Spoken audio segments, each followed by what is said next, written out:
और बीजेपी बढ़त बनाती हुई दिख रही है। भोपाल की यंग वोटर्स इस समय मेरे साथ मौजूद है, सीधे उन्हीं से बात कर लेते हैं। जो एग्जिट पोल के रिजल्ट्स आए, कितना आपको लगता है कि यही रिफ्लेक्शन एक्चुअल जो नतीजे आएंगे 4 तारीख को उसमें देखने को मिलेगा? जहाँ तक मुझे लगता है कि हमें बढ़त तो मिलेगी, हमें मतलब बीजेपी, मैं तो बीजेपी सपोर्टर रहा हूँ शुरू से, ठीक है, तो बढ़त तो मिलेगी। बीजेपी सपोर्टर क्यों? बिकॉज मुझे लगता है कि देश के लिए ज़्यादा अच्छे से काम कर रहे हैं। अगर हम ट्रैक रिकॉर्ड देखें पिछले 75 साल का, तो सिर्फ और सिर्फ ये देना कि हम महंगाई या हम गरीबी कम करेंगे, और 60 साल से वो कम कर ही नहीं पा रहे हैं। हर बार वही मुद्दा लेकर के आ रहे हैं कि हम गरीबी कम करेंगे, हम गरीबी मिटाएंगे। बट वहीं अगर हम दूसरी तरफ देखें तो नंबर आंकड़े बात करते हैं, गरीबी हटी है, एक्चुअल में हटी है, और WHO ने भी उसको जो है माना है कि हटी है। तो इसलिए मैं तो उसका सपोर्टर रहा हूँ शुरू से, क्योंकि वो देश के लिए काम कर रही है बीजेपी।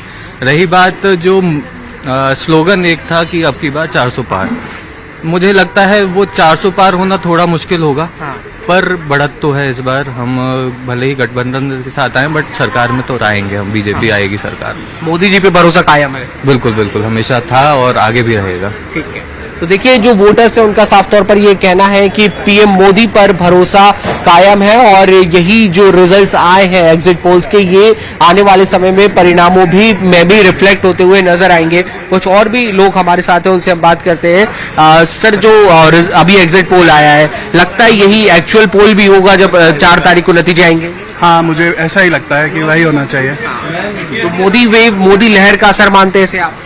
हाँ बिल्कुल, मोदी लहर का ही असर है ये। हाँ जी, वही हो रहा है। एक, लेकिन कहीं ना कहीं ये भी लगता होगा कि एक मजबूत विपक्ष भी रहना चाहिए, लोकतंत्र है तो। हाँ, लोकतंत्र में मजबूत विपक्ष का होना तो बहुत ही जरूरी है। हाँ। जो कि अभी हो नहीं पा रहा है। हाँ। तो बट होता तो थोड़ा और अच्छा होता, हमें भी एक वो रहता कि नई पार्टी आएगी या कुछ अच्छा होगा। हाँ। कुछ नई अपेक्षाएं बढ़ेंगी, कुछ नए उनका काम, कुछ नए एरिया में डेवलपमेंट्स होंगे।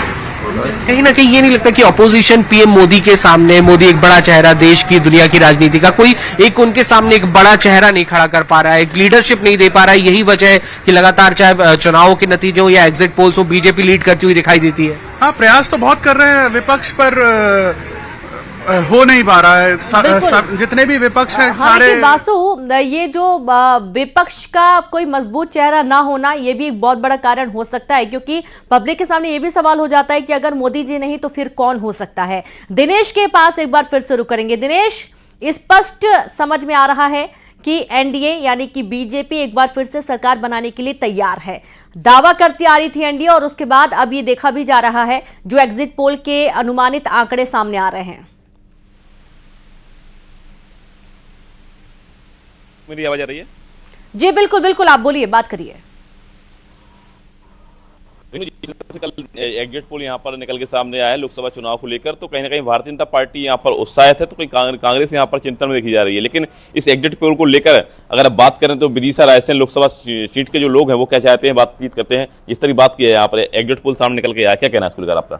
हमारा ये कहना है कि राज्य सरकार और केंद्र सरकार की योजनाओं का जो लाभ जनहित में जो मिला है लोगों को, उसको लेकर भारतीय जनता पार्टी के कार्यकर्ता जन जन तक पहुंचे हैं, द्वार द्वार तक पहुंचे, और निश्चित रूप से भारतीय जनता पार्टी के लिए उत्साह का विषय है। और आदरणीय शिवराज सिंह जी चौहान रिकॉर्ड मतों से विदिशा रायसेन संसदीय क्षेत्र से अपना रिकॉर्ड बनाएंगे, मुझे आशा है। और जो प्रधानमंत्री की जन कल्याणकारी योजनाओं का लाभ जो पब्लिक को मिला है, आम जनता को मिला है, उसमें निसंदेह भारतीय जनता पार्टी जीत अग्रसर की ओर है। मोदी जी यहाँ पर अगर आ रहे हैं तो क्या उम्मीद है आपको मोदी जी से? मोदी जी आ रहे हैं साहब, तो मोदी जी जैसा काम आज तक के कोई प्रधानमंत्री ने नहीं किया, और भविष्य में भी ऐसी उम्मीद है मोदी साहब से, मोदी जी से, कि वो और अच्छे काम करेंगे। अच्छे तो कर ही रहे, और अच्छे काम करेंगे। चौहान साहब मुख्यमंत्री जी। जी बिल्कुल, बहुत शुक्रिया आप सभी का तमाम बातचीत करने के लिए, और लोगों से भी बातचीत करने के लिए। तो लोग देखिए अभी भी पसंद कर रहे हैं, और यूपी, बिहार, साथ ही मध्य प्रदेश में बीजेपी का प्रदर्शन बेहतर दिख रहा है।